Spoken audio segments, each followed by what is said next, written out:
Hello everyone, this is तनु टिप्टान और आज हम बात करेंगे हमारे नेक्स्ट चैप्टर के बारे में जिसका नाम है आपका risk and return. This is also a very very simple chapter, बहुत आसान चैप्टर है। जैसे कि हमने लास्ट लेक्चर के अंदर हमने टाइम वैल्यू ऑफ मनी को कंसीडर किया था। टाइम वैल्यू ऑफ मनी को बहुत अच्छे से समझा था हमने, विद नोट्स आपको प्रोवाइड किए गए थे। फर्स्ट चैप्टर भी हमने कंप्लीट किया। अब हम रिस्क एंड रिटर्न करने वाले हैं।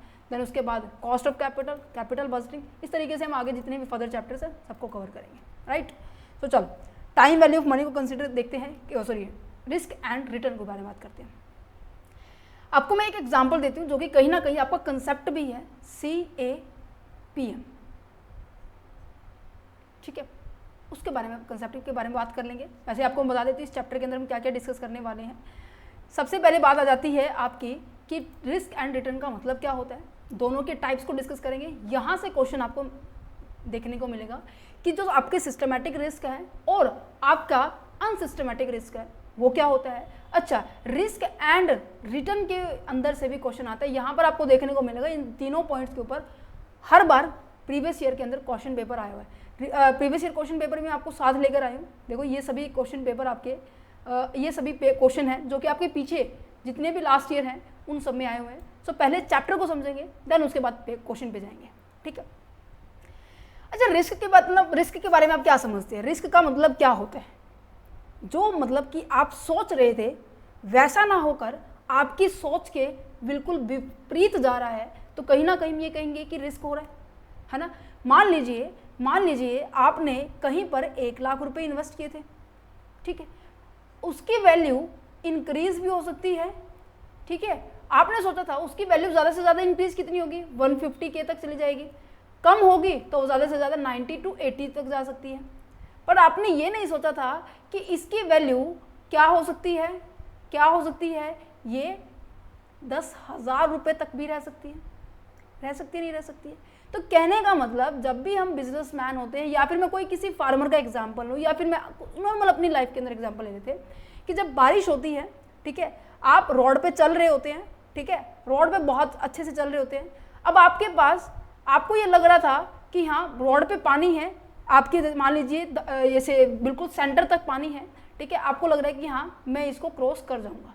पर जैसे ही आप आगे बढ़ते हैं नीचे क्या हो गया, एक गड्ढा था जो कि आपके रिस्क का फैक्टर बन गया।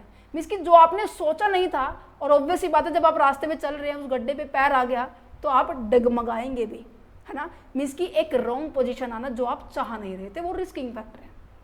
समझ पा रहे? दोनों के बीच में आपका पॉजिटिव रिलेशनशिप है। अगर आपने किसी पर्टिकुलर प्रोजेक्ट के ऊपर पैसा लगाया है और वहाँ पर रिस्क क्या है आपका ज़्यादा है तो ऑब्वियस है वहाँ पर आपको रिटर्न भी ज़्यादा मिलेगा। फॉर एग्जाम्पल मैंने कहा आप सभी के पास ना पैसे हैं। पैसे कितने हैं? मान लीजिए आप लोगों के पास 10 लाख रुपए हैं। ठीक है, 10 लाख सफिशेंट है। ठीक है, 10 लाख रुपए हैं आपके पास और उन 10 लाख रुपए 10 नहीं, चलो हम 1 लाख लेके चलते हैं, बहुत ज़्यादा हो गया अमाउंट, है ना। 1 लाख है आपके पास। ठीक है, आप बैंक के पास जाते हैं, SBI के पास जाते हैं। SBI वाले आप बैंक जो है वो आपको कहता है कि अगर आप हमारे इस बैंक में पैसा डिपॉजिट करेंगे तो हम आपको आपने हमें ये पैसा दिया, हम आपको क्या देंगे। ये एग्जाम्पल बहुत अच्छे से समझना, कंसेप्ट क्लियर हो जाएगा। देखो हम आपको कितने % देंगे, कहता है 10% देंगे। Just example. ठीक है, मतलब 1 साल के बाद आपको इसके ऊपर 1 लाख के ऊपर 10,000 रुपये अमाउंट मिल जाएगा। 10,000 रुपये इसकी क्या है, ये इसकी रिटर्न है। अब आपको पता है SBI बैंक आपका सरकारी बैंक है, गवर्नमेंट बैंक है। यहाँ पर जो रिस्क है वो बहुत मतलब है बहुत मिनिमम लेवल पे, मीन्स की ना के बराबर रिस्क होता है यहाँ पे। तो रिटर्न भी कैसा है आपका 10% है। एक तरफ दौड़ी आई, पता लगा कि यहाँ पर मिस्टर X जैसे, ठीक है, यहाँ पर आर्यन जैसे जो बच्चे हैं, ठीक है, आर्यन का एग्जाम्पल ले लेते हैं यहाँ पर। ठीक है, आर्यन जो मिस्टर X है, ठीक है, चलो मिस्टर X ले लेते हैं हमारे एग्जाम्पल में। मिस्टर X है, उसके पास जो पैसा है ना वो हमारे पास आना चाहिए। मीन्स की कंपनी चाह रही है ये पैसा क्या करे, आर्यन जी सॉरी मिस्टर X जी हमारे पास इन्वेस्ट करे XYZ लिमिटेड चाह रही है। तो वो भी कह रही है कि हाँ जी हम आपको ना कितने % देंगे, 10% देंगे। कहते रिस्क कितना है, ऑब्वियस ही बात है प्राइवेट कंपनी है तो रिस्क भी ज़्यादा है। और return as it is same है। तो मिस्टर एक्स के पास क्या है, दो ऑप्शन है, ऑप्शन नंबर 1, ऑप्शन नंबर 2, कि वो एसबीआई के पास इन्वेस्ट करेगा अपना पैसा या फिर XYZ लिमिटेड के पास करेगा। ऑब्वियस ही बात है, रिटर्न यहाँ पे सेम है, बट रिस्क यहाँ पर बिल्कुल भी नहीं है, यहाँ पर रिस्क क्या है आपका ज़्यादा है। सो आप इस ऑप्शन को सिलेक्ट करेंगे और जाके एसबीआई में अपना पैसा डिपॉजिट करा देंगे। फिर इनको लगा दिमाग कि हाँ अगर हमें इससे पैसा लेना है तो ऑब्वियस ही बात है हमें इसका रिटर्न बढ़ाना पड़ेगा। कहते हैं कि अच्छा हम मैक्सिमम कितना रिटर्न बढ़ा सकते हैं, ये बात ध्यान रखनी है। जो आपका मार्केट जो है ना, मार्केट का जो रेट होगा रिटर्न का, इंटरेस्ट रेट जो होगा, उससे आप कभी भी एक्स्ट्रा नहीं कर सकते, कोई भी कंपनी उससे एक्स्ट्रा नहीं करेगी। सो मान लीजिए मार्केट का मैक्सिमम रेट क्या है, 25% है, मैंने कहा मैं आपको 23% आपको इसके ऊपर रिटर्न दूंगी। दैट मीन्स आप हमें अगर 1 लाख रुपए देंगे, हम आपको इसके ऊपर 23,000 रुपये देंगे। तो कहने का मतलब अब इसके पास एक और ऑप्शन आ जाता है कि XYZ क्या दे रही है, 23% रिटर्न दे रही है, रिस्क भी है, तो ऑब्वियस सी बात है रिटर्न भी क्या हुआ आपका ज़्यादा हुआ। नजर आ रहा है? तो इनके बीच में पॉजिटिव रिलेशनशिप है। अब मिस्टर एक्स के मन में क्या होगा, लालच आएगा कि हाँ चलो एक हम थोड़ा सा रिस्क लेके देख लेते हैं, ठीक है। अब ये जो रिस्क लूंगी तो उसके बदले में मुझे क्या मिलेगा, एक हैवी अमाउंट रिटर्न मिलेगा। अच्छा अगर मैं एसबीआई में करती तो मुझे रिटर्न कितना मिल रहा था, 10,000 मिल रहा था। अगर मैं कहूँ कि मैंने इसके अंदर इन्वेस्ट किया तो मुझे कितने रुपए मिल रहे हैं, 23,000 रुपये मिल रहे हैं। मीन्स कि जो पहले रिटर्न मिल रहा था उससे थोड़ा क्या बहुत ज़्यादा अमाउंट आपको मिल रहा है, राइट। तो मैं ये कह सकती हूँ कि यहाँ पर आपका मिनिमम जो रिस्क फ्री रेट था वो 10,000 था, और आपने जो रिस्क लेकर पैसे को इन्वेस्ट किया और उसके रिगार्डिंग आपको रिटर्न मिलेगा वो कितना है, 13,000 है। मीन्स कि आपने 13,000 का रिस्क लिया है अपॉन द 1 लाख रुपीज़। समझ पा रहे हैं? तो यहाँ पर इनका रिलेशनशिप मैंने बताया है। रिलेशनशिप क्या बताया है कि आप वही इन्वेस्ट करेंगे, उस प्रोजेक्ट में इन्वेस्ट करेंगे जहाँ पर रिस्क के साथ साथ आपका रिटर्न भी क्या होता हो, आपको ज़्यादा मिलता हो। अब एक बात ध्यान से सुनना जो मैं अभी बोलने जा रही हूँ। अब मैं आपको बोल रही हूँ कि जो रिटर्न 10% मिल रहा है, ये अमाउंट जो है ये आपकी इनकम है बच्चे, इनकम है, या मैं कह सकती हूँ ये आपके लिए रिवॉर्ड है, या मैं ये कह सकती हूँ आपके लिए ये रेम्यूनरेशन का काम कर रहे हैं। कहने का मतलब ये है कि आपने 1 लाख रुपए दिए थे, उसके बदले में आपको 10,000 एक्स्ट्रा मिल रहे हैं, क्योंकि ये पैसा आपने किसी और को यूज़ करने के लिए दिया है। तो यहाँ पर रिस्क एंड रिटर्न के बीच में यही बातें की जाती है कि रिस्क क्या होता है, मोस्ट ऑफ क्या होती है, अनसर्टेन होती है अबाउट द फ्यूचर। हमें भी नहीं पता भाई, क्या पता है जो जिस कंपनी में हमने इन्वेस्ट किए हैं वो दिवालिया घोषित हो जाए, या फिर उसको इतना लॉस हो जाए कि वो 23% दे ही ना पाए। ये टोटली अनसर्टेन भी, अगर मिल गया तो क्या होगा, हमें सिक्योर हो जाएंगे, है ना। मिल जाने के बाद हम क्या कहेंगे, जी हाँ जी मुझे मिल गया। अगर नहीं मिला तो हम क्या कहेंगे कि कंपनी लॉस में चली गई है, कि सर हम आपको रिटर्न नहीं दे सकते। तो यहाँ पर सर्टेन का मतलब क्या है, निश्चित, जो आपको पता है एसबीआई वाले क्या होंगे, देंगे ही देंगे, चाहे वो कैसे करके दें, है ना। तो ये कहेंगे हम सर्टेन पॉइंट है जिसके बारे में श्योर है, आपको पता है कि हाँ फ्यूचर में हमें 10% के ऊपर 1 साल के बाद हमें 10,000 रुपये मिल जाएंगे, वो भी 1 लाख के ऊपर। बट अनसर्टेन के बारे में बात की जाए, अनसर्टेन दैट मीन्स कुछ भी हैपन हो सकता है, राइट। आपने कहा कि इस कंपनी से ना, ये बहुत बड़ी कंपनी है, 23% हमें रिटर्न दे रही है, बट क्या पता भाई ये आधे साल के अंदर ही, मतलब कि 6 महीने के बाद ही वो दिवालिया घोषित हो जाए, या फिर वो छोड़ के चली जाए भारत को, या फिर मैं कहूँ कि वो इतना लॉस चला जाए कि वो अपने क्रेडिटर्स की अमाउंट, इवन जो आपने 10 लाख रुपए दिया ना, यही देने 1 लाख रुपए दिया है ना, यही देने के लिए कैपेबल ना हो, तो इंटरेस्ट तो बाद में देगी। तो यहाँ पे काफ़ी सारे फैक्टर्स होते हैं, काफ़ी सारे फैक्टर्स होते हैं, इसलिए बोला गया है कि जो रिस्क जब आता है ना, वो अनसर्टेनिटी के कारण आता है। अब मैंने कहा कि मेरे को 23% इंटरेस्ट मिलेगा ही नहीं, तो वो रिस्क ही तो है। और रिस्क क्यों जनरेट हुआ, अनसर्टेनिटी के कारण, क्योंकि फ्यूचर आपको भी पता है, मुझे भी नहीं पता आने वाले 1-2 घंटे के साथ क्या होने वाला है मेरे साथ, राइट। मुझे भी नहीं पता, कहते हैं ना कि जीवन के बारे में आपको नहीं पता है, एक मिरेकल के टाइप में है, ठीक है। अगर कहने का तो आपको एक लॉटरी भी लग सकती है, और कहने का आपको नुकसान भी हो सकते हैं। तो फ्यूचर में नहीं पता, इवन आप आने वाले 1 मिनट का भी नहीं पता, आपकी सेहत के रिगार्डिंग, आपके साथ होने वाली एक्टिविटीज़ के रिगार्डिंग, राइट। तो इसलिए बोला जाता है future is uncertain, right, like would the things not going as a plan, जो आपने प्लान किया था उसके अकॉर्डिंग आप नहीं चलते। जैसे मैं डेली प्लान करती हूँ कि आज मेरा टारगेट आप लोगों के लिए इतने लेक्चर डिलीवर करने का है, आज मेरा टारगेट इतने लेक्चर डिलीवर करने का है। किसी दिन मेरे 10 से 12 लेक्चर भी डिलीवर हो सकते हैं, किसी दिन मेरे 6 लेक्चर होते हैं। जिस दिन 6 होते हैं कहीं ना कहीं देखो टारगेट तो मेरा डेली के 10 लेक्चर डिलीवर करने का तुम्हें, बट क्या है, कुछ एक अनसर्टेनिटी आ जाती है मेरे डेली रूटीन के अंदर। कोई इवेंट आ जाता है या फिर मुझे कहीं जाना पड़ता है, तो वो क्या है, मुझे भी नहीं पता था ये इवेंट अब आएगा, मुझे नहीं पता था ये ऐसे आएगा। तो इसलिए बोला गया है कि जो मैं प्लान कर रही हूँ ना उसके अकॉर्डिंग जब नहीं होता है उस टाइम हम कहते हैं अनसर्टेनिटी आई, और जिसके कारण रिस्क जनरेट हुआ। अब यहाँ पे तो पैसे की बात की जा रही है, तो वहाँ पे रिस्क की बात की जा रही है, ठीक है। अच्छा, रिस्क तो कहने का मतलब क्या हुआ, कहने का मतलब ये हुआ जो रिस्क जो है लाई करता है किसके किसके बीच में, एक सर्टेनिटी के बीच में और एक अनसर्टेनिटी के बीच में। सर्टेनिटी का मतलब क्या होता है, सर्टेनिटी का मतलब क्या होता है, when you know that what will be happen, आपको पता है क्या होने वाला है, उसमें प्रॉपर सिक्योर हो, जो कि आपका SBI का था, ठीक है। अनसर्टेनिटी का मतलब क्या है कि जब आपके वो 23% का इंटरेस्ट आपको नहीं मिल रहा है, when you have no idea what will be happen, कि फ्यूचर में क्या होने वाला है, दैट्स इट।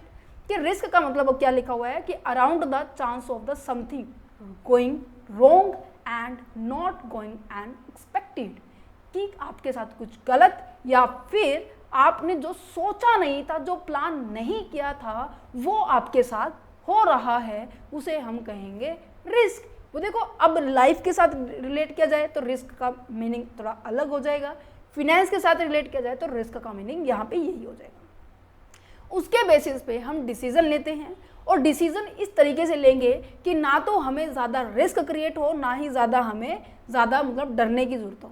फॉर एग्जाम्पल, जैसे फार्मर है, फार्मर अपने प्लांट्स की सीडिंग करता है, ठीक है, बीज की बुगाई करता है।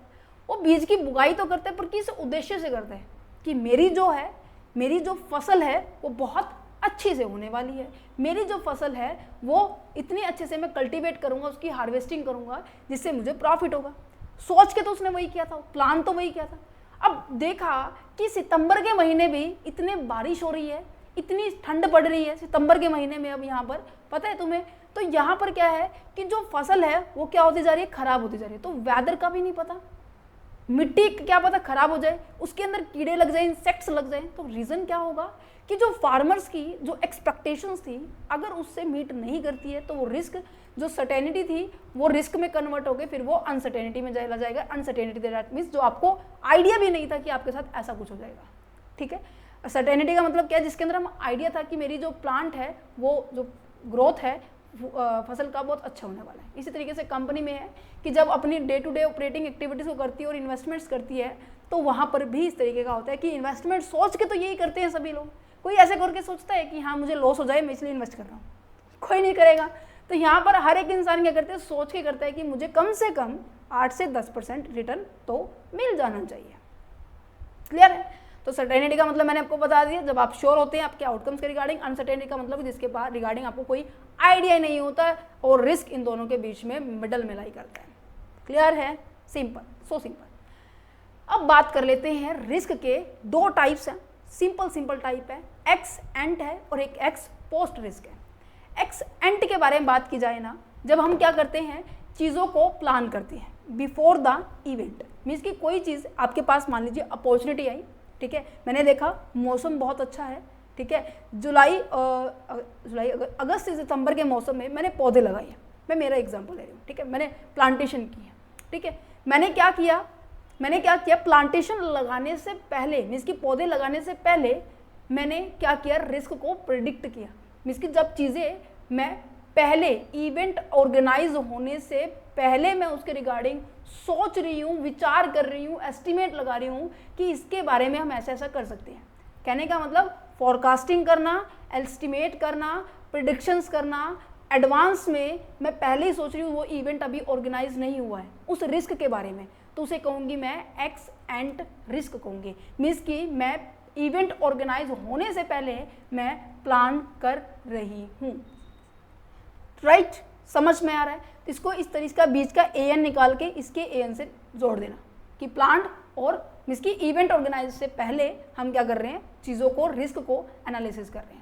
एक्स पोस्ट का मतलब क्या होता है? एक्स पोस्ट का मतलब होता है, आपने कभी अपने फॉर्म फिल किए होंगे गवर्नमेंट जॉब के भी, तो आपने पता है वहाँ पे लिखा होता है एक्स सर्विसमैन, एक्स लिखा होता है। इसी तरीके से एक्स पोस्ट लिखा होता है। कभी आपने सुना है कि आपकी पहले एक्स पोस्ट कौन सी थी, मीन्स की जो पहले जो पोस्ट थी वो कौन सी थी? कभी आपने, अभी आई होप आपने कभी जॉब की हो तो तभी भी आपको पता चलेगा। जैसे कि किसी पहली जॉब को छोड़ने के बाद जब आप नई जॉब के पास जाते हो ना, तो आपकी ये पूछते हैं कि पहली एक्स पोस्ट कौन सी थी, कौन से लेवल पे आप काम करते थे, आपकी सैलरी कितनी थी, ठीक है। तो एक्स पोस्ट रिस्क का मतलब वही है कि जो पहले इवेंट हो चुका है, मैंने कहा मैंने प्लांटेशन लगाया और उसमें से मैंने 20 प्लांट लगाए, उसमें से 14 प्लांट हो चुके हैं, 6 नहीं हुए, ठीक है। अब इवेंट ऑर्गेनाइज होने के बाद, मीन्स की एक्सपेरिमेंट करने के बाद, इन्वेस्टमेंट करने के बाद, मैं बाद में क्या कर रही हूँ, रिस्क को एनालिसिस कर रही हूँ। समझ पा रहे हो?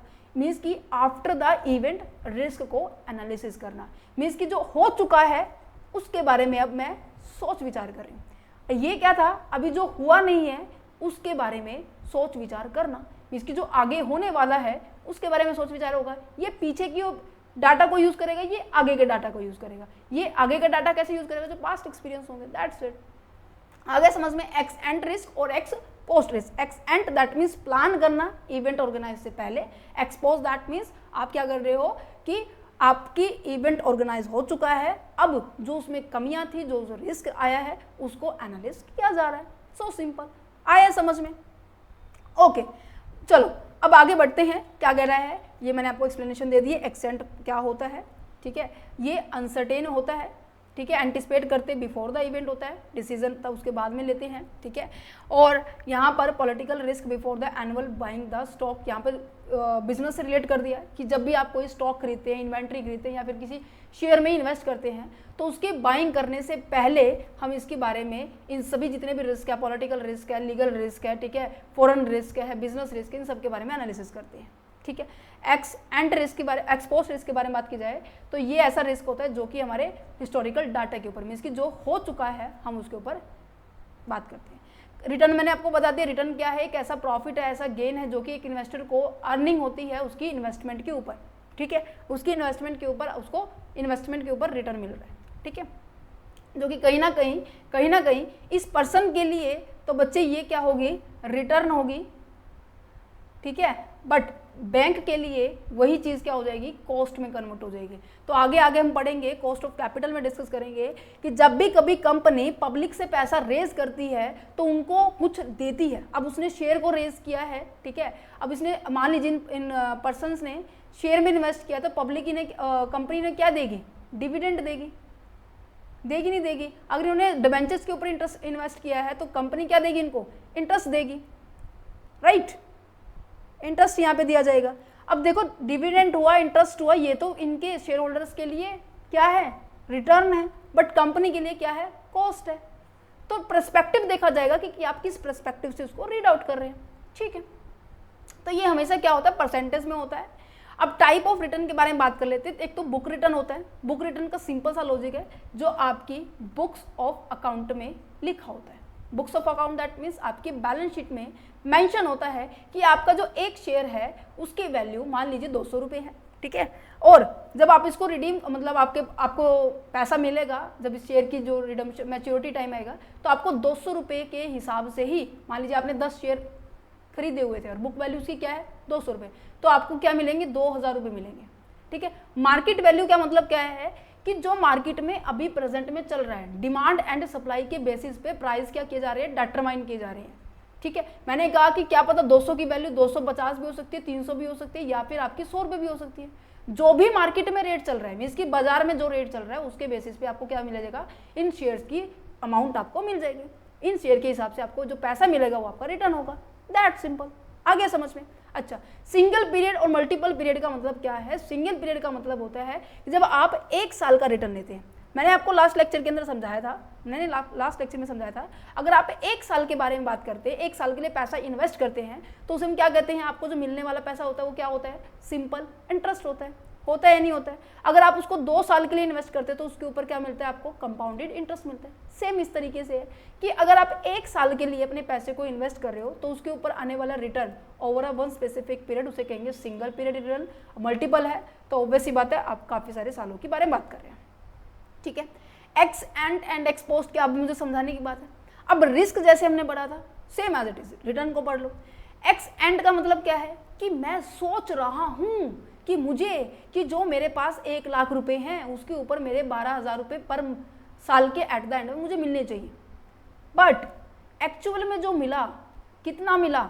मान लीजिए मिला है आपको 4,000 रुपये, ठीक है, 4,000 रुपये। सोचा क्या था 12,000, मिला क्या है 4,000। तो ये हो गया एक्सपेक्टेड, जो आप प्लान कर रहे थे। एक्सेंट जो आपको मिल गया, एक्चुअल में जो मिला है, एक्चुअल रिटर्न जो है वो एक्स पोस्ट है। इसी तरीके से रिस्क था x and the x post, that's it. Security return and the portfolio return. Security return का मतलब पता है क्या होता है?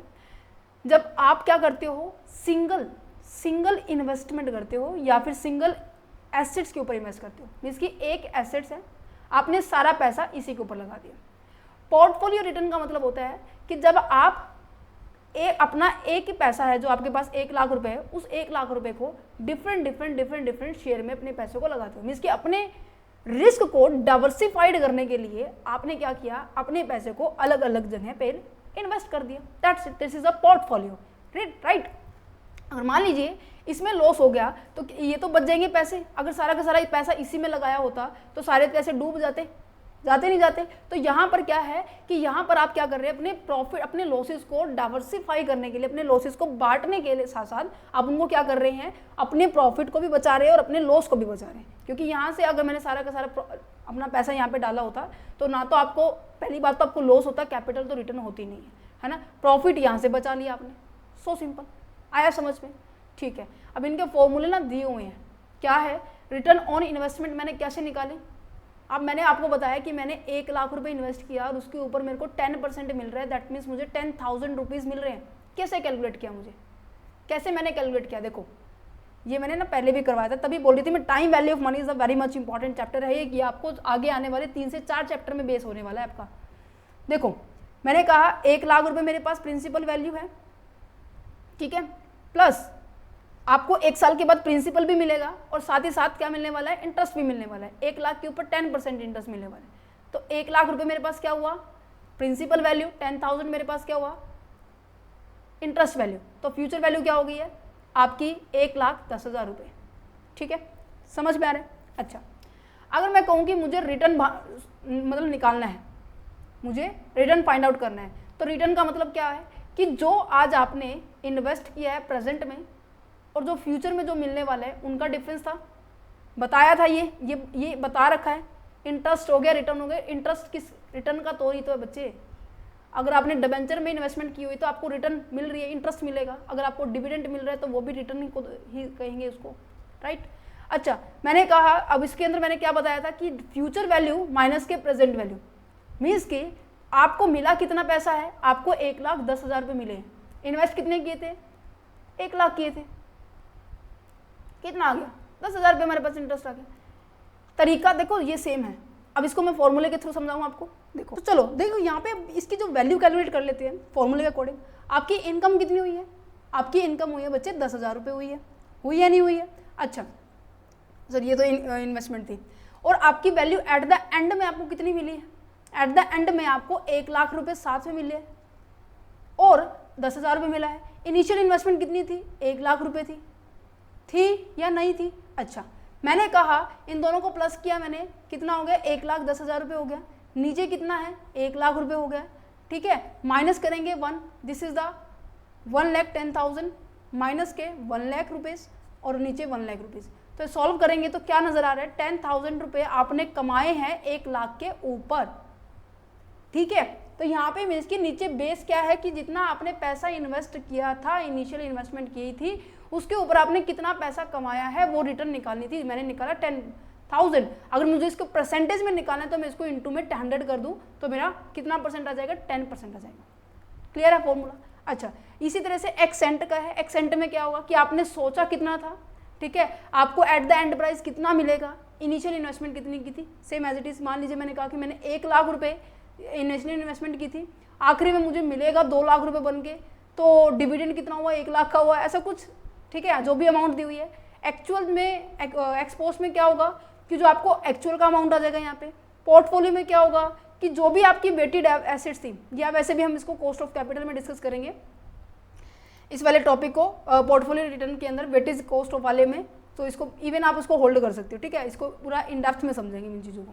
अच्छा, अब बात कर रहे थे टाइप ऑफ रिस्क। रिस्क कितने टाइप्स के होते हैं?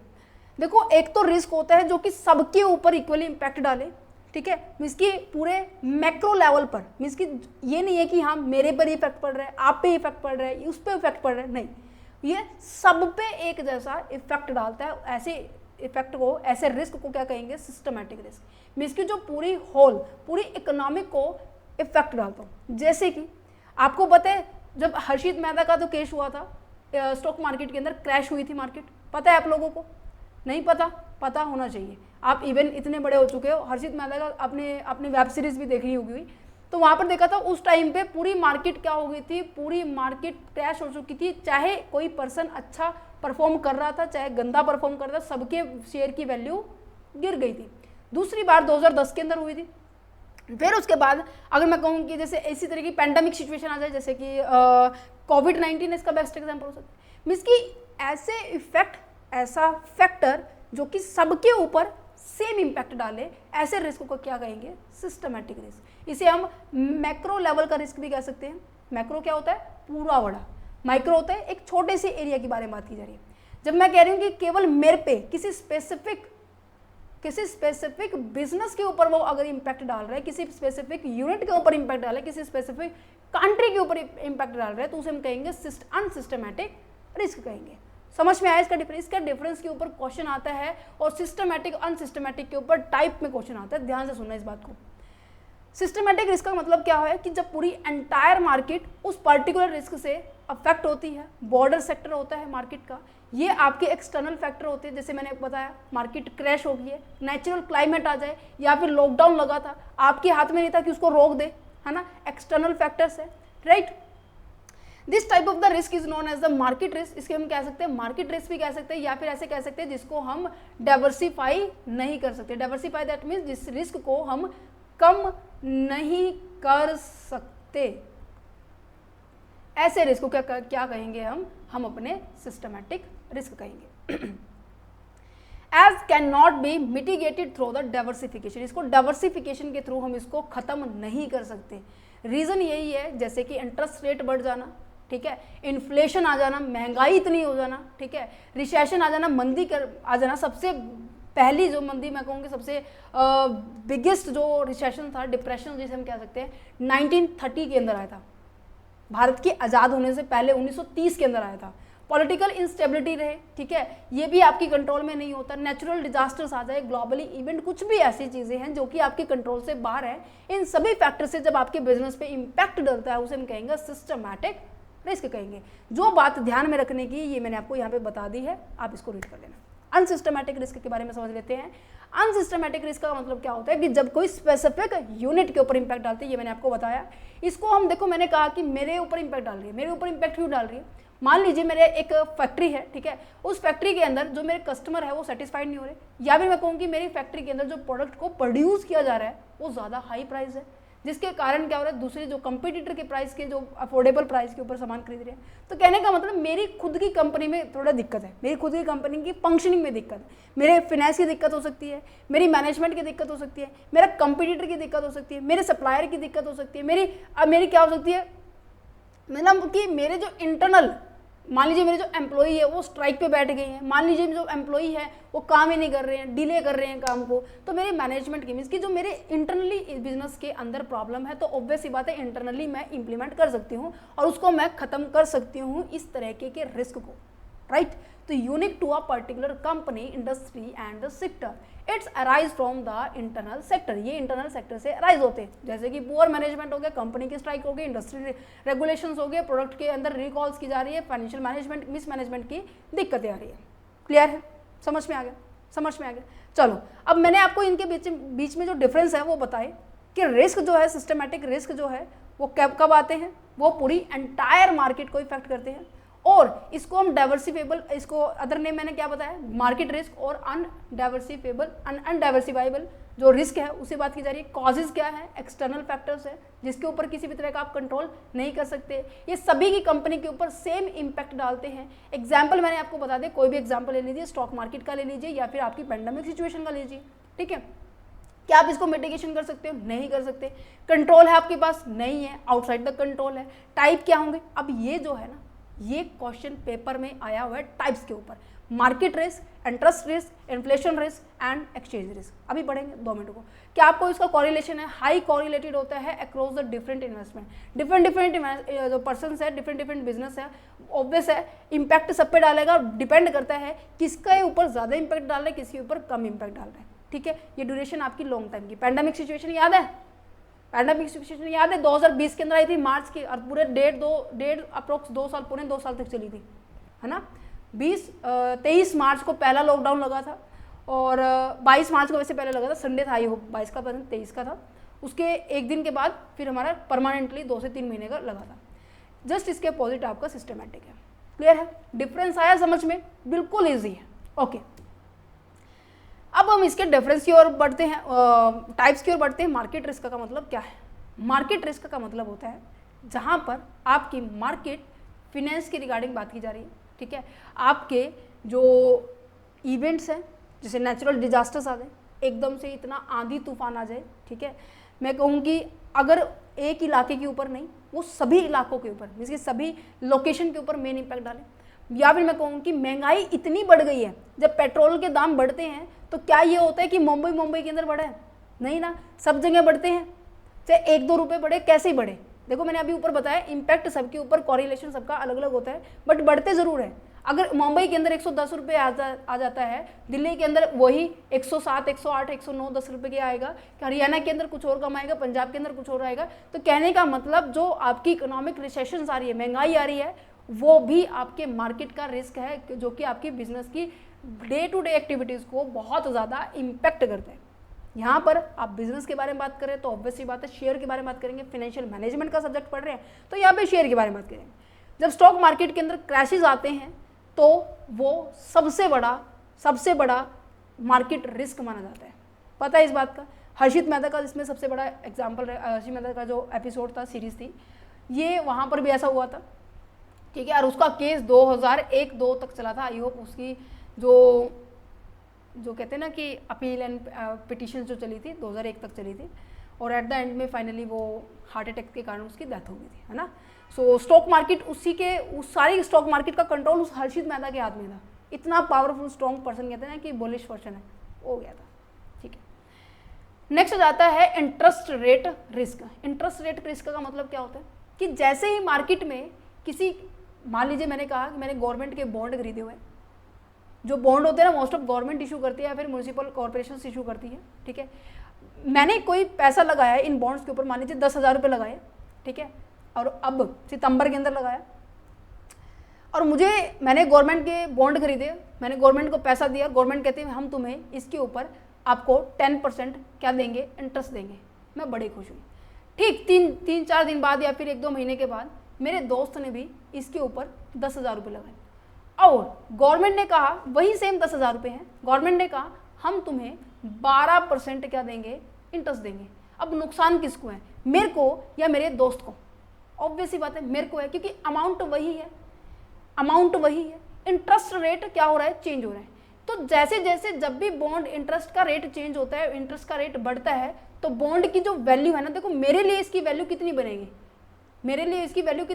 11,000 बनेगी, इसके लिए इसकी वैल्यू 12,000 बनेगी। तो मेरे जैसे ही इंटरेस्ट का रेट बढ़ रहा है तो मेरे लिए बॉन्ड की वैल्यू क्या हो रही है, कम हो रही है। तो ऐसे इंटरेस्ट रेट का फ्लक्चुएशन होना कहीं ना कहीं ये माना जाता है, ये मार्केट में फ्लक्चुएशन लेके आ रहा है, मार्केट में रिस्क क्रिएट कर रहा है। क्या लिखा हुआ है, risk that charge in the interest rate will be negative effect डालता है वैल्यू ऑफ द इन्वेस्टमेंट के ऊपर, जो मैंने इन्वेस्टमेंट की थी, particular in the bond and the loan के ऊपर, राइट। ये देख लीजिए, बॉन्ड के बीच में इंटरेस्ट रेट और इसके प्राइस के बीच में दूसरे के बीच में अपोजिट रिलेशनशिप है, राइट। इसका बहुत बड़ा कॉन्सेप्ट है, मैंने आपको छोटा सा समझाया है, ठीक है। कि जो मेन बेसिक पॉइंट है जिससे आपको ये चैप्टर कंप्लीट हो जाए। इन्फ्लेशन रिस्क की अगर बात की जाए, इन्फ्लेशन रिस्क का मतलब क्या होता है कि जैसे जैसे टाइम बढ़ रहा है बच्चे, वैसे वैसे आपकी उस पर्टिकुलर प्रोडक्ट की वैल्यू भी बढ़ रही है। अगर मान लीजिए कोई फ़ोन है और आप उस फ़ोन को आपने खरीदा है 10,000 रुपये में, अब आने वाले साल के अंदर क्या वही चीज़ें वही रेट में मिल जाएगी? नहीं मिलेगी। आपको मैंने टॉफ़ी का एग्जाम्पल दिया था, याद है, टाइम वैल्यू ऑफ मनी के अंदर, कि पहले के टाइम में हम जब बचपन में खरीदते थे ₹1 की 8 टॉफ़ी की खरीदते थे, बट आज वही टॉफ़ियाँ 2 रुपये की 1 टॉफ़ी आती है। अगर मीन्स की मुझे 8 टॉफ़ी खरीदनी होगी, मतलब कि मुझे 8 गुना में 100 16 रुपये देने पड़ेंगे। समझ पा रहे हो? महंगाई देखो कितनी बढ़ गई। पहले 1 रुपये की 8 टॉफ़ी आती थी, अब 8 टॉफ़ियाँ ही 16 रुपये की आ रही है। मीन्स की मेरी पॉकेट से 15 रुपये और निकलेंगे। महंगाई हो रही है, ये इन्फ्लेशन ही तो है। परचेजिंग पावर जो है ना यूर मनी की विल बी डिक्रीज, मीन्स की जो आपके पैसे की वैल्यू है वो घट गई है, जिसके कारण आपकी परचेजिंग हो रही है, वो उसी क्वांटिटी की आपको उसके लिए ज़्यादा पैसे देने पड़ेंगे due to the raising the price of the goods and services, right. अब पहले मुझे दिल्ली से चंडीगढ़ जाने में, चंडीगढ़ से वापस दिल्ली आने में इतना खर्चा नहीं होता था जितना अब होता है। पता है अब टिकट के पैसे इतने बढ़ गए हैं, चाहे मैं ट्रेन से जाऊँ, चाहे मैं बस से जाऊँ, या फिर मैं खुद के व्हीकल से जाऊँ, टोल टैक्स भी बढ़ गया है। बढ़ गया नहीं बढ़ गया? तो यहाँ पर क्या है, महंगाई जैसे जैसे बढ़ती जा रही है, जैसे जैसे कोई भी गुड्स कंज्यूम करेंगे, सर्विसेज कंज्यूम करेंगे, इन्फ्लेशन के कारण उसका प्राइस क्या होगा, बढ़ रहा है। ठीक है, अच्छा इन्फ्लेशन क्यों आता है, महंगाई क्यों आती है? या तो आपके पास डिमांड बहुत ज़्यादा होगी, या आपके पास डिमांड किसी पर्टिकुलर प्रोडक्ट की बहुत ज़्यादा होती है, या फिर आपके पास पैसे ज़्यादा होंगे। इन दोनों में से कोई एक चीज़ ज़्यादा होगी। अगर पैसे ज़्यादा हैं तो उस टाइम आपके पास डिमांड नहीं होगी, डिमांड ज़्यादा है तो पैसे नहीं होंगे, महंगाई तब आती है। फॉर एग्जांपल टमाटर का एग्जांपल बेस्ट लेते हैं। अब जून के अंदर क्या हुआ था कि जो टमाटर पहले 10 रुपये, 10 तो नहीं आते अभी तो फिलहाल, आयो 30 के करीब आते होंगे, 30 रुपये किलो थे। तो जैसे जैसे डिमांड बढ़ती गई, सप्लाई कम होती गई, पीछे से स्टॉक नहीं आ रहा था, डिमांड मार्केट में वैसे ही बढ़ रही थी, तो जिन्होंने स्टॉक में रखा हुआ था, स्टोर करके रखा हुआ था, और उनके पास पीछे से और नहीं आ रहा था, तो उन्होंने क्या किया, जो इनके पास जो सामान रखा था उसको 30 रुपये की बजाय उन्होंने 80, 100, 180, 20, 200 ऐसे करके बेचा था। तो यहाँ पर सप्लाई रुक जाने के कारण, डिमांड बढ़ने के कारण आपकी प्राइस बढ़ते हैं, इन्फ्लेशन आ गया। दैट्स इट, क्लियर है। एक्सचेंज रेट के बारे में बात की जाए, एक्सचेंज रेट का मतलब होता है कि जब आप किसी से सामान खरीदते हो और उसके बदले में पैसे देते हो ना, तो उसके जो पैसे देने की रेट जो है वो बढ़ रहे हैं। फॉर एग्जांपल मान लीजिए आप इंडिया में हैं और आपने डील की यूएसए से, आप इंडिया में हैं, आपने डील की यूएसए से, आपने इंडिया वाले ने, मीन्स कि हम सभी इंडिया से हैं, हमने सामान मंगाया यूएसए से सामान आ गया, गुड्स आ गई है, हमारी डीलिंग हुई थी 20 सितंबर को, ठीक है, सामान आ गया 20 सितंबर को, मैंने कहा कि मैं पेमेंट आपको दूंगी 26 सितंबर को, ठीक है। इस दिन 20 सितंबर को जो डॉलर का रेट है ना, मीन्स कि डॉलर का रेट आपका कितना है, मान लीजिए 85 रुपीज़ है, बट जैसे ही 26 सितंबर आया डॉलर का रेट कितना हो गया, 87 रुपीज़, चलो 90 ले लेते हैं फॉर एग्जांपल, जस्ट एग्जांपल, ऐसा होगा तो नहीं कि एक दिन में 6 दिन के अंदर इतना $5 बढ़ जाए, बट फॉर एग्जांपल की थोड़ी कैलकुलेशन आसान हो जाए हमारी, ठीक है। कि मान लीजिए मैंने एक सामान खरीदा था जिसकी वैल्यू मुझे पेमेंट करनी थी 85 रुपये, मेरी पॉकेट से 85 रुपये जाने थे, ठीक है, पर जैसे जिस दिन पेमेंट का दिन आया उसी सामान की वैल्यू मेरे पास कितनी होगी है, 90 रुपये होगी, मीन्स कि मेरे पॉकेट से 5 रुपये और एक्स्ट्रा जाएंगे। अब मेरे लिए रिस्की है, अब मेरे लिए तो मैंने तो एक ही सामान खरीदा भाई, और जो इंडस्ट्री होती है, कंपनी होती है, बड़े बड़े बिजनेसमैन होते हैं, वो क्या एक सामान खरीदते हैं भाई, वो तो लॉट्स में खरीदते हैं, बड़ी मोटी मोटी क्वांटिटी में खरीदते हैं। अब ऐसे ही करके मान लीजिए किसी ने 5 लाख क्वांटिटी खरीदी हुई थी, है 5 रुपये यहाँ पे बढ़े हैं, तो मैं इसको 5 से मल्टीप्लाई करूँ तो कितना हो गया, 25 लाख रुपए हो गया, मीन्स कि 25 लाख रुपए उसको एक्स्ट्रा देने पड़ेंगे। तो देखो कितना इफेक्ट पड़ रहा है, exchange rate risk, that means जैसे जैसे आप जब भी वैल्यू ऑफ द करेंसी की अगर किसी दूसरी करेंसी में जिसमें आपको पेमेंट करनी है वो बढ़ रही है, ठीक है, अगर आपने बढ़ रही है तो आपके लिए, अगर आपको पेमेंट करनी है तो उस केस में तो भाई आपके लिए नुकसान है, ठीक है, समझ पा रहे हो। अगर आपको रिसीव करनी है तो उसके लिए बेनिफिट है। अब यूएसए के लिए बेनिफिट है, आपको 25 लाख रुपए ज़्यादा मिल रहे हैं, है ना। तो यहाँ पर यही बात की गई है। ठीक है। अब यहाँ पे ना एक्सचेंज रेट को ना 2 पार्ट्स में डिवाइड किया गया है, ट्रांजेक्शन रिस्क और the translation risk. Transaction risk का जो एग्जाम्पल मैंने आपको दिया है, जब भी आप किसी को ट्रांजेक्शन करते हैं, ठीक है, तो उस टाइम, ड्यूरिंग द टाइम जिस दिन उसको ट्रांजेक्शन किया जा रहा है, उस टाइम उसकी बाइंग सेलिंग जो रेट है वो बढ़ जाए तो उसे हम क्या कहेंगे, हम ट्रांजेक्शन रिस्क कहेंगे। ट्रांसलेशन रिस्क का मतलब क्या होता है कि जब किसी कंपनी की, मान लीजिए ये यूएसए है, ये पेरेंट कंपनी है,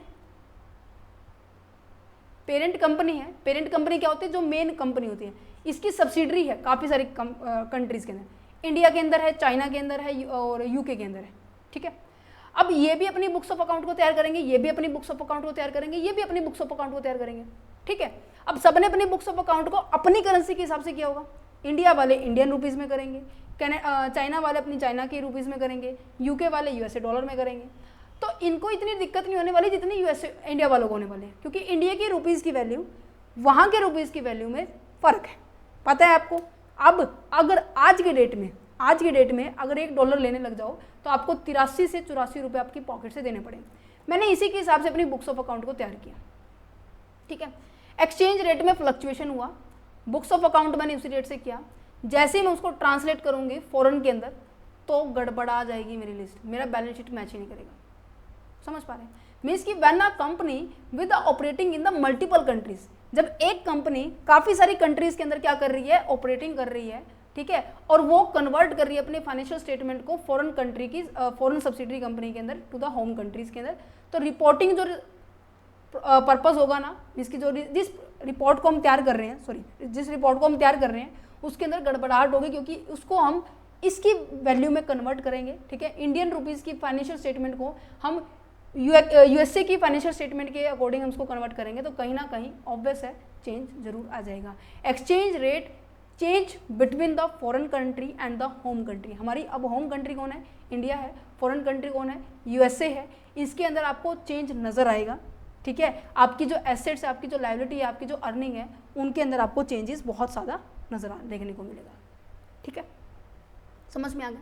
अच्छा, नेक्स्ट अगर बात की जाए अनसिस्टमेटिक रिस्क की। अनसिस्टमेटिक रिस्क का मतलब क्या है, जो कि आपकी किसी पर्टिकुलर बिजनेस से ही बिलोंग करता है, मीन्स कि सभी के ऊपर नहीं, किसी स्पेसिफिक बिजनेस के ऊपर बिलोंग करता है। जो मैंने आपको पहले बताया, बिजनेस रिस्क होता है कि बिजनेस की खुद की ऑपरेटिंग एक्टिविटी, उसका इन्वायरमेंट, उसके कंपिटिटर, ये सभी के सभी क्या होते हैं, आपके बिजनेस रिस्क में आएंगे, ठीक है। ओके, फाइनेंशियल रिस्क का मतलब क्या है कि आपको पैसे की कमी है, आपके पास इनअप्रोप्रिएट क्या है, इनएडुकेट क्या है, फाइनेंशियल पैसा है, तो ऑब्वियस ही बात है जो आने वाली अपॉर्चुनिटी है आप उसको अवेल नहीं कर पाएंगे, जो आपका कंपटीटर है वो इजीली आप उसको अवेल कर पाएगा, ठीक है। ऑपरेटिंग रिस्क का मतलब क्या है कि आप डे टू डे एक्टिविटीज़ के बारे में बात की जा रही है, day to day business operation में होने वाले जितने भी रिस्क का उसको यहाँ पे इंक्लूड किया गया है, ठीक है। लीगल रिस्क का मतलब क्या है कि जब आप अपने जो रूल रेगुलेशंस हैं, मान लीजिए तीन कंपनी में से ये वाली कंपनी फॉलो नहीं कर रही, रूल्स फॉलो जो करने, मेमोरेंडम में जो में लिखा हुआ है, प्रोस्पेक्टस में जो लिखा हुआ है, आर्टिकल में जो लिखा हुआ है, उसको अगर फॉलो नहीं करेंगे तो ऑब्वियस बात है पेनल्टी आपके ऊपर लगेगी या सबके ऊपर लगेगी, आपके ऊपर लगेगी। So simple. जब हम कंप्लायंसेस नहीं करते, इसके अनुपालन नहीं करते उन रूल्स का, लॉज का, रेगुलेशंस का, तब आपके ऊपर क्या लगता है, वो रिस्क क्रिएट होना शुरू हो जाता है, और उसके बाद आपके ऊपर फाइन, पेनल्टी और ये सभी लगने शुरू हो जाते हैं। या फिर ऐसा हो सकता है कि आपने किसी के कॉन्ट्रैक्ट को फॉलो ना किया हो, ऐसा भी हो सकता है, ठीक है। रिस्क हो गया बच्चे हमारे पास कंप्लीट। मेजरमेंट मैं आपको बता रही हूँ, जब हम ब्लॉक नंबर 2 करेंगे ना, MCO 03 करेंगे स्टैटिस्टिक्स वाले पॉइंट में, वहाँ पर आएगा ये standard deviation, variations, coefficient of variations, skewness and probability distribution. ये पॉइंट वहाँ डिस्कस करेंगे, क्योंकि अभी मैं डिस्कस कर रही हूँ क्योंकि ये टॉपिक से बिल्कुल हटके है, ठीक है। इन टॉपिक्स को हम MCO 03 में डिस्कस करेंगे, ठीक है। आपको पता है MCO 01 हमारी कंप्लीट हो चुकी है, MCO 07 हम स्टार्ट कर रखे हैं, तो नेक्स्ट हम फटाफट जल्दी से चैप्टर फिनिश कर देते हैं, ठीक है। अब बात करते हैं रिस्क एंड रिटर्न के बीच में रिलेशनशिप क्या होता है। रिस्क और रिटर्न के बीच में रिलेशनशिप क्या होता है, मीन्स कि मैंने आपको बताया पॉजिटिव रिलेशनशिप होता है। ये पॉइंट मैं आपको समझा चूँगी, पता है आपको, ये जो मैंने स्टार्टिंग की थी ना यहाँ से, कि SBI के पास, इसके पास, ये यही था। सुनो, कैपिटल एसेट्स प्राइसिंग मॉडल, इसके बारे में डिस्कस करेंगे। आर्बिट्रेज प्राइसिंग मॉडल है और बॉवर इन्वेस्टमेंट डिसीजन मॉडल है। सुनो, कैपिटल इन्वेस्टमेंट प्राइसिंग मॉडल है। मैंने आपको बताया कि एक पर्सन है यहाँ पर चलो मैं इसको यहीं पे लिंक करती हूँ क्योंकि अदरवाइज लेक्चर बहुत ज़्यादा लंबा हो जाएगा, है ना। अब मैंने कहा कि इसके पास दो ऑप्शन थे, या तो SBI के पास क्या करें, इन्वेस्टमेंट करें, या फिर XYZ के पास इन्वेस्टमेंट करें। अब SBI क्या कर रही है, रिस्क फ्री रिटर्न दे रही है, मीन्स कि अगर वो इसकी यहाँ पर SBI के अंदर इन्वेस्ट करेगा तो इसे किसी भी तरह का रिस्क नहीं मिल रहा, ठीक है, किसी भी तरह का रिस्क उसको रिसीव नहीं करना है, केवल रिटर्न मिलेगा। बट अगर वो कहाँ पर इन्वेस्ट कर रहा है, XYZ लिमिटेड के यहाँ पे इन्वेस्ट कर रहा है, तो उसे क्या करना पड़ेगा, रिस्क भी उठाना पड़ेगा और उसके हिसाब से उसको रिटर्न भी उसके रिस्क के हिसाब से मिल रहा है। तो कहने का मतलब यहाँ पे यही चेक की जाती है कि अगर आप कहीं पे RF को डिनोट किया जाता है रिस्क फ्री से। अब SBI से आपको कितना पैसा मिल रहा है, SBI से आपको मिल रहा है 10% मिल रहा है, ठीक है। अच्छा, अगर मैंने कहा कि मैंने यहाँ पर इन्वेस्ट नहीं किया, मैंने 23% वाले में इन्वेस्टमेंट किया है, तो ऑब्वियस ही बात है 23% में 10% आपका रिस्क फ्री के कंपैरिजन में होगा और 13% क्या है आपका, आपने जिसके लिए रिस्क लिया है वो है, ठीक है। समझ पा रहे, सुनो देखो क्या कह रहे हैं कि capital assets pricing model is a financial theory है जो कि इस्टेब्लिश करता है relationship expected return of an in assets के ऊपर एंड इट्स रिस्क के ऊपर, कि आप कितना एक्सपेक्ट कर रहे हो, ठीक है, मीन्स की कितनी आपकी इच्छा है, ठीक है। आपने कहा कि मेरे को 23% मेरे को मिल रहा है और आपको उसके ऊपर आपने रिस्क कितना लिया है, ये रिस्क की जो रेट है ना, रिस्क का जो फॉर्मेट है, ठीक है, वो आपको ऑलरेडी दिया मिलेगा। रिस्क को हमेशा बीटा से बिलोंग करते हैं, ठीक है, समझ पा रहे हैं। अच्छा, मेजर किया जाएगा बाय द बीटा, ये देखो रिस्क को मेजर किसके द्वारा किया जा रहा है, बीटा के द्वारा। अब यहाँ पे ना 5 कंपोनेंट है, इनको समझो। एक्सपेक्टेड रिटर्न का मतलब क्या होता है, वो रिटर्न होता है जो कि आप एक्सपेक्ट कर रहे हो कि मुझे उस इन्वेस्टमेंट में मिलेगा एक पर्टिकुलर टाइम के बाद, ठीक है। रिस्क फ्री रिटर्न क्या होता है, रिस्क फ्री रेट क्या होता है, जो कि आपको SBI प्रोवाइड कर रहा था मेरे एग्जाम्पल के अंदर, जो कि 10% था। ये गवर्नमेंट जो भी आपको प्रोवाइड कर रही है, ठीक है, गवर्नमेंट बॉन्ड के ऊपर क्या किया जाता है, गवर्नमेंट बॉन्ड जो मैंने आपको बताया गवर्नमेंट इशू करती है और उसके ऊपर जो इंटरेस्ट है वही डिसाइड करती है। ये आपका रिस्क फ्री होता है, इसके ऊपर किसी भी तरह का रिस्क नहीं होता, return without taking any risk, ठीक है। मार्केट रिटर्न का मतलब क्या होता है कि ऐसा रिटर्न जो कि मार्केट पोर्टफोलियो होता है जिसके अंदर आपका फुल्ली रिस्क, हर तरह का रिस्क इंक्लूड होता है, ठीक है, ठीक है। All risk are assets, all risky assets होते हैं। बीटा क्या होता है, जो कि रिस्क को मेजर कर रहा है, ठीक है। Asset sensitivity to the market movement, it indicate how much the assets return is expect to change in response to the change. कहने का मतलब कि जिस पॉइंट ऑफ व्यू से ये XY लिमिटेड ने कहा कि हमारे यहाँ पर इन्वेस्ट करो, तो ये मिस्टर X कह रहे हैं कि हम आपके यहाँ इन्वेस्ट करें तो क्यों करें, अगर रिस्क इतना ज़्यादा है उसको नल्लीफाई करने के लिए आप हमें क्या दे रहे हो। कहते हैं 10% तो ये भी दे रही है ना, SBI भी दे रही है, हम आपको करते 10% से एक्स्ट्रा 13% और देंगे, मीन्स कि टोटल 23% देंगे।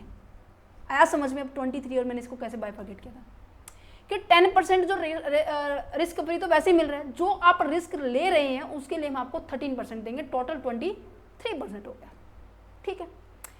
मार्केट रिस्क प्रीमियम का मतलब क्या है, जो बीच का डिफरेंस है, जो आपने मार्केट में मैक्सिमम जो रेट होता है, मैंने हमारे एग्जाम्पल में क्या था 25% हमारे पास मार्केट रेट हाईएस्ट हो सकता था, इससे आप ज़्यादा नहीं कर सकते, ठीक है। और आपका जो रिस्क फ्री है, रिस्क फ्री कितना है मेरे पास 10%, आपने रिस्क लिया कितने का है, रिस्क लिया है आपने 15 का, बट हमने तो आपको कितने का दिया 23 का दिया है ना।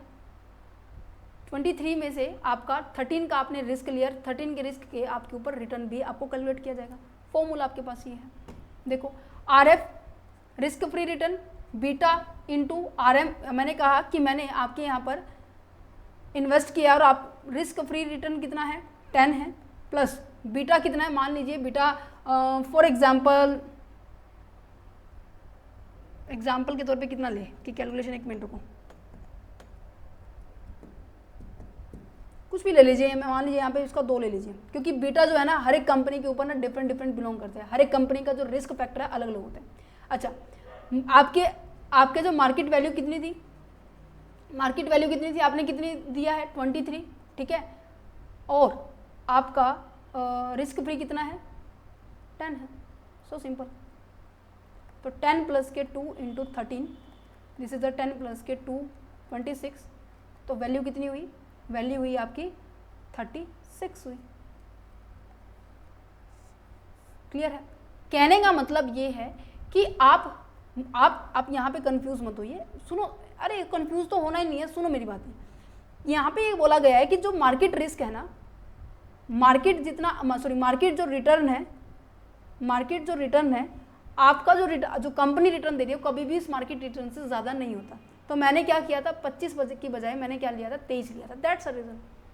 आगे समझ में। तो यहाँ पर केवल एक ही फैक्टर को कंसीडर किया है, एक ही रिस्क को कंसीडर किया है। तो इसके अंदर जो कमी थी ना आपका, उसको किसने रेक्टिफाई किया था, आर्बिट्रेज प्राइसिंग थ्योरी ने। आर्बिट्रेज प्राइसिंग थ्योरी कहती तो सेम एज इट इज़ है, बट इसका थोड़ा सा कंसेप्ट ये अलग है कि एक तो ये मल्टीपल इकोनॉमिक फैक्टर्स को लेके चलता है, मीन्स कि डिफरेंट फैक्टर्स है जो कि आपकी इन्वेस्टमेंट को इन्फ्लुएंस कर सकते हैं, राइट। और ये कहता है कि जैसे मैं कहूँ कि ऐसा हो सकता है कि आपने एक मार्केट से सामान खरीदा और दूसरी मार्केट में जाके उसको बेच दिया। जैसे कि फॉर एग्जांपल आपको जो प्रोडक्शन है, जैसे फ्रूट्स की प्रोडक्शन ले लीजिए, एप्पल की प्रोडक्शन ले लीजिए, सेब है, ठीक है। सेब जम्मू कश्मीर में सबसे ज़्यादा मिलता है और प्रोडक्शन होती है। मान लीजिए वहाँ पर 30 रुपये किलो वहाँ पे मिलता है, आप वहाँ से खरीद के लेके आए, आपने उठा के पंजाब हरियाणा के अंदर आपके सेल कर दिया 80 रुपये किलो, 80 रुपये किलो। अब आपने एक मार्केट से सामान उठाया, दूसरी मार्केट में जाके आपने उसको सेल कर दिया, तो इसके बीच का जो प्रॉफिट है ना 50 रुपये का, तो वो आपका क्या होगा, आपका प्रॉफिट होगा, ठीक है, ये आपका रिटर्न होगा। तो आर्बिट्रेज का मतलब क्या है कि जब आप expected returns of the assets influence करता है काफ़ी सारे फैक्टर से, ठीक है। और यहाँ पर क्या करते हैं, आप रिस्क लेस प्रॉफिट को जनरेट करते हैं। कैसे करते हैं, आप एक्सप्लॉइटिंग करते हैं प्राइस का। कैसे, difference for the same assets in the different market. आपके पास एप्पल यहीं पे है, वही सेम एप्पल आपने यहाँ आके बेच दिया है, ठीक है। आपने क्या किया, बस हाँ ट्रांसपोर्टेशन का खर्चा एक बारी लेस होगा, ठीक है, बट हाँ कहीं ना कहीं आपका प्रॉफिट ज़रूर इंक्लूड होगा, ठीक है। बट यहाँ पे काफ़ी सारे फैक्टर्स हैं, जैसे कि ट्रांसपोर्टेशन के वक्त उसका एक्सीडेंट हो सकता है, या फिर टेम्परेचर आप मेंटेन नहीं कर पाए तो सारा फ्रूट्स ख़राब हो सकते हैं। तो इसी तरीके से मार्केट में भी ऐसा होता है कि फैक्टर कौन कौन से हैं, इन्फ्लेशन रेट है, ठीक है, जो मैंने आपको बताया, इंडस्ट्रियल प्रोडक्शन चेंजेस है, इंटरेस्ट रेट है, और आपका बॉन्ड एल्ड डिफरेंस है, मीन्स कि जो आपका रिटर्न मिलने वाला है बॉन्ड के ऊपर वो अलग अलग हो सकता है, ठीक है। फोकस करने वाली बात लिखी हुई है। अब आ जाते हैं ब्राउन के मॉडल के ऊपर, ठीक है। Bower investment decision making process model है।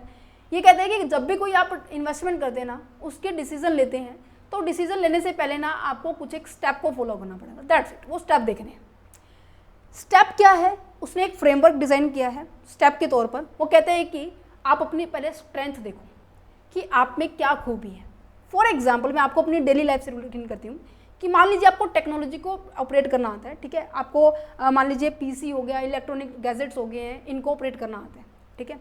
जैसे कि फॉर एग्जांपल लॉकडाउन के दौरान क्या हुआ था, ऑफलाइन जितनी भी टीचिंग थी वो ऑनलाइन में कन्वर्ट हो गई थी। अब जिनको ऑनलाइन चलाना नहीं आता, जो कुछ भी इक्विपमेंट्स है जैसे कंप्यूटर हो गया, टैबलेट हो गया, ठीक है, ये सभी चलाने नहीं आते, तो उनके लिए दिक्कत है। तो उन्होंने कहा कि पहले अपनी स्ट्रेंथ को फाइंड आउट करो, ठीक है।